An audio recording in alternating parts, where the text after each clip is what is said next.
Hey guys, welcome back. Jason Salyer here. Today what I wanted to do while I'm out here in the woods on a little bit of a small game hunt, well, it's one, hide from the wind. It is super windy, big tropical storm kind of came through the mountains here and knocked down trees everywhere.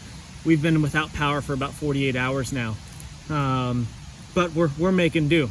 But I'm hiding in this hole here where this big tree fell over just to try to block some of the wind, so I apologize if it's a little bit windy on camera. But anyway, my pack that I'm carrying with me today is a Tarahumara pack from Hill People Gear, and I really like it. It's got very thick, very robust, durable straps, shoulder straps here that don't dig into you. They carry you can carry a way bigger load. These are the same straps that come on their bigger packs, but on this little Tarahumara, it is fantastic.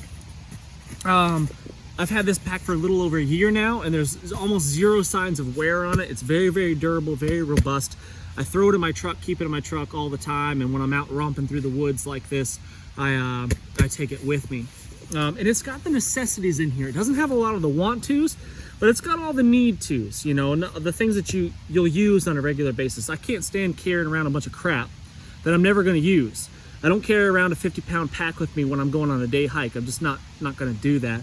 This is not the kit that I would carry with me if I'm planning on spending the night and I want to have a comfortable evening out. This ain't it. This is what I would bring with me if I'm out and about and there's a possibility that I may not make it back and I need to spend the night out. It's getting a little bit cool. It's fall time now. The temperatures are dropping down to near freezing, and there's a possibility that I might have to spend the night out if I'm out and about, if I was to get injured, get lost, whatever it may be. And this is what I would bring with me. And I have spent several nights out, quite a few nights actually, with this very kit. And it's been reasonably comfortable. I got to sleep next to a fire to stay warm, but you know, all things considered, it's not too bad. I've definitely spent less comfortable nights out, so this is good. But strapped to the outside with these compression straps, just unbuckle those two things here. Strapped to the outside, I've got my big wool coat, and I really like this thing. This is a Swanndri. A Swanndri coat, a New Zealand-based company, and it's just 100% wool. 100% wool, no fancy waterproof fabrics, anything like that. It's just plain old wool. It's very heavy, very dense. It comes down to about knee length, and it sheds water like nobody's business. I have been out in torrential rains with this before, and water never gets through. That natural lanolin oil that's in the wool just sheds the water, and it gets heavier. It soaks up some water, but even if it did get completely soaked, it's wool, and it will still have some insulatory properties and keep you nice and warm. You can cuddle up right next to a fire, I mean inches from a fire, with this thing, and it's not going to melt on you. You're not going to get holes in it from embers popping on you and that kind of stuff. It's got a really nice hood, big sleeves, big loose sleeves where you can kind of stick your hands in here and kind of tuck them into one another, tuck them into the opposite sleeves and stay warm. The only thing it's lacking that I wish it had was one of those big kangaroo pockets kind of on the front like a hoodie would have. I'm going to sew one on it, and then this will be friggin' awesome. It'll be the ticket. But that is going to be basically my number one source of shelter right here. Number two source of shelter is going to be in the back here. Well, just for ease of access, I'm going to talk about the saw first. This is a Silky Bigboy saw, and this thing, I've been wanting one of these for a long time, and I finally, you know, bit the bullet and purchased one. I haven't looked back. This thing cuts through. This is a firewood maker right here. You can get some serious firewood done with this saw. It's got that nice curved blade to it, and it cuts. You put two hands on it and it cuts fast. Way more efficient than an axe, much safer than an axe, quieter than an axe. And I'm an axe guy. I like to keep a small axe in here, but I switched over to this just because it's lighter, and just so much faster, safer, more efficient than the axe. I don't have any other cutting tools in my pack here. No other knives, nothing like that, because I've always got a knife on my person. I've got either a small fixed blade knife like this on my belt, and I've always got a multi-tool in my pocket, so I don't feel the need to carry any other knives or anything like that in my pack. But something that can produce some serious firewood is very handy to have. If I didn't have any cutting tools in my pocket, if I could only choose one thing, you know, one cutting tool, it wouldn't be the saw, it would probably be an axe or a large kukri type knife, machete type knife, if I could only have one. But if I get the option of both, I'm gonna take this bad boy with me.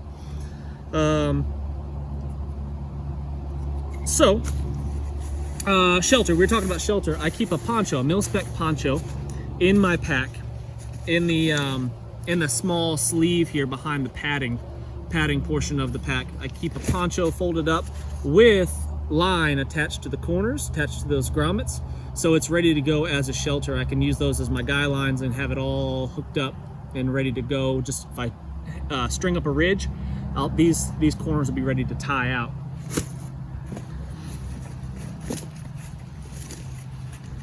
In the side pockets, it's got two small pockets. It's got one here, one on each side, and in this left pocket, really fast, easy access, I keep a R.A.T tourniquet. Why a R.A.T tourniquet? Because I can cinch this thing up really tiny, and I have kids with very small arms, and this will work on them. And I'll talk about another use for this here in just a second, but I'll stick that in my boot for now. Also in this side pocket, I've got my headlamp. Just easy access, ready to go, with fresh batteries in it. And then in this side pocket, I've got snacks, just things to nibble on, some beef sticks, a couple granola bars and that kind of stuff. Just simple, ready to go, no need to cook, no preparation needed foods. In the main compartment, that's another reason why I like this pack a lot. There's not a whole lot of pockets and pouches and things where I can misplace stuff and forget where I keep things. It's just one big zipper on the front, undo it all the way down to the bottom, open it up, and it's got everything that you need right there in that main compartment. For water, my source of water is a Grayl water filter. I really like these. They're robust, durable, easy to use. I can filter 24 ounces of water in here in less than a minute, and it also carries the water too. It's the water bottle itself, and it's you know, you can boil water. Obviously I can collect water, I can boil it in a metal container or whatnot, but that just takes a lot of time, a lot of effort. That's not always necessary. It's fun to do sometimes, and it's nice to do things a little bit more primitively sometimes, but you know, why struggle if you don't have to on a lot of things? And water is just a no-brainer. Use the Grayl. And with that, like I said, I could boil water in this. If something should happen to that, the filter should get clogged up, whatever it may be, I could boil my water in this small Stanley container here. And I like this thing a lot because of this snappy handle that snaps in place, locks in place. You squeeze it and you can close it, and it keeps the lid on it very securely. I like that. And having a lid is nice because if I was to put this in the fire, it keeps ashes and sticks and stuff from getting in the water or whatever it is that I'm cooking. So that's a nice feature to have that lid. Also, the water will boil faster if you've got a lid on it. But anyway, so in here, I've got this small mesh pouch, right? And this is handy to have because if I was using this metal pot, all the little tidbits that I've got in here can stay organized and not be just dumped out of my pack or on the ground somewhere and lost and unorganized. It keeps everything nice and handy and tidy. So we'll go ahead and go through this stuff, I guess. But in this mesh bag, I keep 4 spare batteries, 4 fresh batteries for my headlamp. My headlamp takes 4 AAAs, and that's exactly what I've got.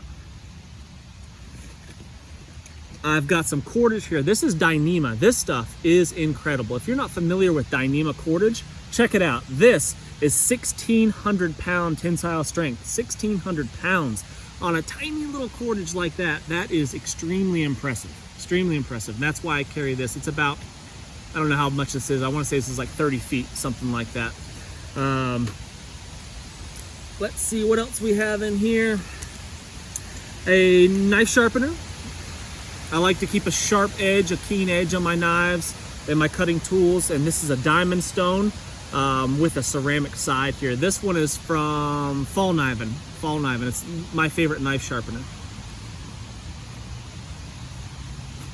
Also, I've got a couple different ways to start a fire. In addition to what I've got on my person, I always keep a lighter in my pocket, always. But in addition to that, I keep a spare lighter in here, spare lighter, and the giant big jumbo ferro rod. Those small little compact ferro rods are nice and they're easy to carry, but they do not work anything like this one. They will not hold up to that one right here. I can throw a lot of sparks off of here with the back of my knife, and it works really, really well. I use the spine of my knife, or you can use the saw on the multi-tool.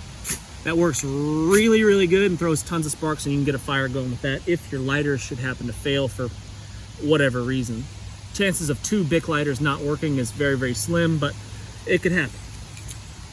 And also, just to help me get a fire going, you know, I'm all about rubbing sticks together. I like starting primitive fires. I like doing things the hard way a lot. But if you need a fire, you need it. There's no reason to not carry the most modern, convenient ways to start a fire. A Bic lighter or a ferro rod. In addition to a fire starter like this is Pyro Putty. It's basically Vaseline and cotton balls, essentially. It fuzzes up really well, and you can strike a ferro rod on it and have yourself a flame extender, so you don't have to waste all the fuel in your lighter and start a fire. It'll dry out even really, really damp woods. This stuff is pretty good. It comes in a nice little tin. Let's see, what else do I have in here? I've got a compass, just a very simple compass, so I can find myself general directions, get myself to the quickest way out if I should need to, find myself to the quickest road, river, whatever it may be. And then I've got a Fox 40 whistle. Signaling, you know, if it be hurt and crashed over a hill on my motorcycle or something like that, and then I could signal a truck, a car, or another motorcycle going by. You never know. And also, I've trained my dog to respond to this. If I whistle really loud on this, she's been trained to come to me, because she knows there'll be treats waiting. At least usually there are. And that's why I have that. Maggie tends to wander off from time to time, and I've really been working on recall, and this is one of the tools I've been using for that. Finally, the last thing that I keep in the bottom, oh, actually not finally, there's also a 55-gallon drum liner that can be used for all sorts of things. I can lay on it if the ground is wet like it is right now. I could be sitting on this, keeping myself a little bit drier. If I've got a buddy with me that's unprepared, this could be their poncho. Lots and lots of uses for this kind of stuff. In this little dry bag, I keep my spare clothing. Always a good idea, especially in cold weather, cold climates. Let's wait for that wind. Man, it's been breezy. 60-mile-an-hour gusts coming through the other night. Tons of trees down. Everyone's without power.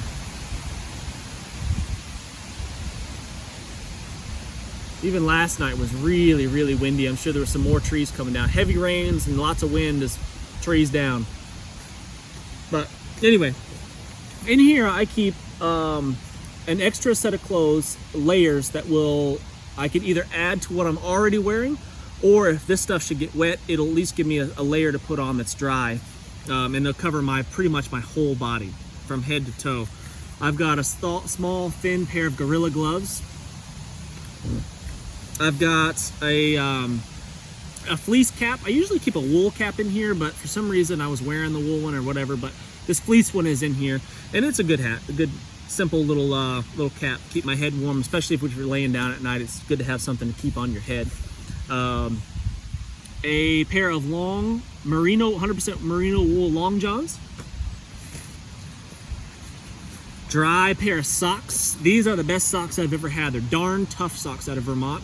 Very, very good socks. I like them a lot. A little bit pricey, but they're very good, and they have a lifetime warranty, believe it or not. If you ever wear them out, send them back, they'll send you a new pair. It's crazy. A 100% merino wool t-shirt. This is by far my favorite t-shirts. They're pricey, they're very expensive, but these are Icebreaker, a 200 weight merino wool t-shirt, just a long sleeve t-shirt, and I really, really like these as my base layer. And then in the bottom, I believe this is a 3x4 or 4x5 piece of cotton. Just a great big cotton bandana, essentially. I could wear this as like a shamag. I could wrap it around my neck to keep myself warm. It's just an extra kind of scarf layer. Wrap it around and tie it off in this fashion. Keep myself a little bit warmer around the neck, tie it over, cover up my ears. I've worn this thing at night when the bugs have been really bad and tied it over my head, kind of like a shamag layer, and wrapped it around. And then it has kept the mosquitoes off of my face because you can pull it up all the way over you and saves your sanity a little bit. This can be used as a pre-filter before I put the water into my Grayl. I can cover it up, filter the water through, get all the big stuff, particulates out of there. I can use it as a bandage. I can cut it up in small pieces, or I can use the whole thing if I was to cut myself, and use the tourniquet to hold it in place. Obviously put it on a little bit looser than you would if you were actually using it for a tourniquet, but it would do a good job of holding that and giving you some compression on a wound that you may have or somebody that's with you may have. But with these things right here, I can spend, for a fact, because I've done it, I can spend a reasonably comfortable evening out in the woods in pretty much any condition in this area. Temperatures here in the wintertime can get down to 0. Even colder sometimes in the mountains here, but rarely. And even in those conditions, if I've got this stuff, I can spend a reasonably comfortable night out. It won't be comfy. I won't be sleeping very well. I'll have to keep that fire stoked, but I can not die and get a couple hours of sleep in total, and then make my way out in the morning. And even with very few of these things, you could survive out here longer than that. You don't really need a whole lot of gear. It just depends on how much you're willing to endure. If you're willing to suffer a little bit, you can make it with very, very little equipment, little gear. But guys, I really appreciate you joining me for this little show and tell. Make sure you hit that thumbs up, and we'll see you on the next video.